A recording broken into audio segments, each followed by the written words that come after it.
Hi, everyone. I'm curator Lisa D'Amico, and I'm here with, let's see, photographer, artist, model extraordinaire, Andrew Maisonette, whose two brilliant pieces are in the Come As You Are virtual exhibit being hosted by the Cultural Alliance of Western Connecticut. So, Andrew, welcome and thank you. Hi, yeah, thank you for having me. Now, Andrew, I want to talk to you about your pieces in the show because I think your pieces, you and maybe one of the artists are the only ones who have done really autobiographical work. So tell me and tell everyone about the two photographs in the show. Yeah, those two pieces actually come from a pretty personal area for me. A lot of my photography and my work kind of really incorporates certain moods or certain feelings that I don't normally openly express, or I have difficulty actually expressing into words. So I vitalize a lot of my medium and photography to do so. I believe one of my pieces is All For Us, which that one was actually, I got the idea because I was going through a lot at that time, dealing with issues of depression, just feeling like, and you can see it in my piece, I guess better when I explain it. I was feeling in a very dark area where it just felt like no matter how many times I try to uplift myself and try to actually look towards the brighter side of the situation, I just feel like I'm always pulling myself back, and I'm always just basically anchoring down my emotions and anchoring down my need for happiness into a belief that I don't really deserve it. I don't really deserve that form of happiness. So I really wanted to incorporate that. All For Us, the title is actually from, a lot of my titles for my pieces come from music. I'm very musically, music really really sets my mood.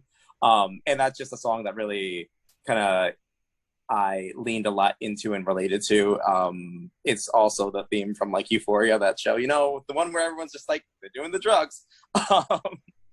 But just because I felt in that headspace of the main character where the reason why they do the drugs, the reason why they do all the things, is because they are so down on themselves, they are so hard on themselves, and they feel like they don't deserve that feeling of bliss, that feeling of inner peace, and that's why they try to block everything out, block everything, negative emotion out with drugs. And I do the same thing with, well, not drugs, but I do the same thing with just my emotions in general, just kind of pushing them down and just leaning away from them, rather than just openly expressing them. So that's where I was with that. Wow. I mean, Andrew, that's an incredible insight. Thank you so much for sharing that. The other piece in the show is called A Hole. Yeah. And I love it. Both pieces are incredibly intense and emotional and very serious. They're really thought-provoking pieces.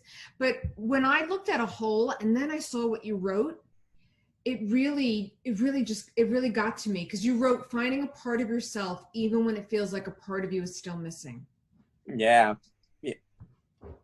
And I think that's something that I pretty much feel like everyone has felt before. Just sometimes, even though, let's say, and at that time my life was great. But just sometimes people feel like if they're at a really good spot, or they even have all the happiness they want in the world, that there is something part of them that is missing, that there's something that they're not either in tune with. There's something about them that just they still are seeking and still trying to find in themselves. And I feel as people, we do try to grow and adapt, and we still are finding ourselves. So it's best to just not really focus so much on the inner turmoil of trying to fill that piece. And a lot of people do that with either